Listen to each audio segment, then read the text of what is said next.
আসসালামু আলাইকুম। আজকে দেখাবো কিভাবে ব্যাকগ্রাউন্ড নয়েজ রিমুভ করা যায় খুব ইজিভাবে, কোনো রকম প্রফেশনাল হেডফোন ছাড়া। আমি আসলে একটা আহ, সামান্য ইয়ারফোন ব্যবহার করতেছি, কোনো রকম কোনো মাইক্রোফোন সেট আপ আমার নাই।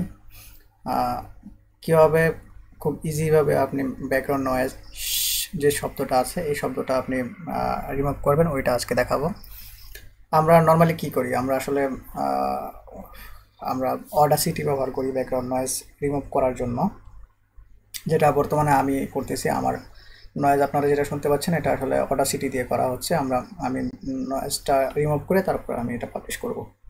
কিন্তু আমরা যদি একটা স্ক্রিন শেয়ার করতে যাই বা কোনো জায়গায় স্ট্রিমিং করতে যাই, অথবা আমরা যখন কোনো একটা স্ক্রিন শেয়ার করে, আমি যেটা করছি কোনো একটা টিউটোরিয়াল করতে যাই, তখন সেটা বারবার এই অডাসিটি দিয়ে করে তারপর রিমুভ করে করাটা আসলে খুব ঝামেলার একটা ব্যাপার।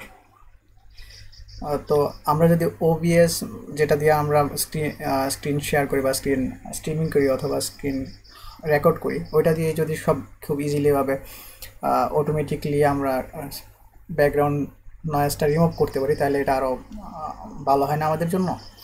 তো সেটাই আজকে আমি দেখাবো। আহ, আমি যদি আমার মাইক্রোফোনটা আপনাদেরকে একটু দেখাই। মাইক্রোফোন, সরি, মাইক্রোফোনটা যদি দেখাই প্রপার্টিতে, এই যে এটা হচ্ছে মাইক্রোফোন রিয়েল টক হাই ডেফিনেশন অডিও। একদম নর্মাল এক মাইক্রোফোন ব্যবহার করতেছে, আমার কোনো সেট আপ নেই। তো আপনারা চাইলে প্রথমে স্টেপে আপনাদের কী করতে হবে, আপনাদের মাইক্রোফোনটা এখান থেকে সিলেক্ট করে দিতে হবে আপনারা কোন মাইক্রোফোনটা ব্যবহার করতেছেন। তো আমার মাইক্রোফোনটা সিলেক্ট করা আছে, আমি ওকে দিয়ে দিলাম। ঠিক আছে। তো এখন সেটা কী হবে, এই ব্যাকগ্রাউন্ড নয়েজটা রিমুভ করার জন্য আমরা একটা ফিল্টার ইউজ করব এখান থেকে। খুব ইজিভাবে ফিল্টার দিলাম। আমার অলরেডি একটা ফিল্টার আছে, আমি ফিল্টারটা একটু ডিলিট করে দিই। তো আপনাদের ইনিশিয়ালভাবে প্রথম এমন একটা পেজ আসবে, যখন আপনাদের কোনো ফিল্টার থাকবে না, তখন আপনারা কী করবেন, এই জায়গায় একটা ফিল্টার অ্যাড করবেন। অ্যাড ফিল্টার, যে নয়েজ নয়েজ সুপ্রেশন নামের একটা ফিল্টার আছে, এটা আপনারা অ্যাড করবেন। তো অ্যাড করলাম, নয়েজ সুপ্রেশন নামটা এটাই রাখলাম। তো আমার সুপ্রেশন লেভেলটা কেমন হবে, আমরা কোন লেভেলের সুপ্রেশন করতে যাচ্ছি এই শব্দটাকে আমরা রিমুভ করার জন্য। তো আমার আসলে 43 হলেই আমার চলে, খুব ভালো একটা নয়েজ আছে মোটামুটি 43 থাকলে। তো আমি অ্যাপ্রুভ করে রেখে দিলাম। ঠিক আছে। তো আপাতত এখন আপনারা যে নয়েজটা শুনতে পাচ্ছেন সেটা আমার এই ওবিএস থেকেই শুনতে পাচ্ছেন। আমি ওবিএস থেকে এখন আপনাদের নয়েজটা শোনাচ্ছি। আপনারা আসলে কোয়ালিটিটা কম্পেয়ার করতে পারতেছেন। আসলে ওইখানে আমি এত কষ্ট করে রিমুভ করার চেয়ে এখানে অটোমেটিক রিমুভ হওয়াটা কি যথেষ্ট ভালো না?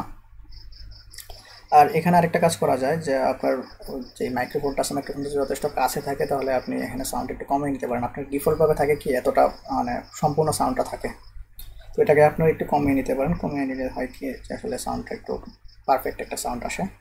তো আমি 3 পর্যন্ত রাখলাম, -3.03 পর্যন্ত রাখলাম। তাহলে মোটামুটি আমার চলে আর কি। আপনারা আপনাদের সুবিধা মতো করে নেবেন। তো আশা করি এভাবে করলে আপনাদের নয়েজটা আসলে প্রফেশনাল লেভেলের একটু নয়েজ আসবে, যতটুকু পারা যায় আর কি। এই যে ব্যাকগ্রাউন্ড নয়েজটার জন্য বিরক্তিকর একটা নয়েজ, এই নয়েজটা আসলে থাকবে না আশা করি। আর আমার ব্যাকগ্রাউন্ডে আমার ফ্যান চলতেছিল, আপনার যদি ফ্যান অফ থাকে তাহলে হয়তো আরও ভালো একটা নয়েজ আসবে।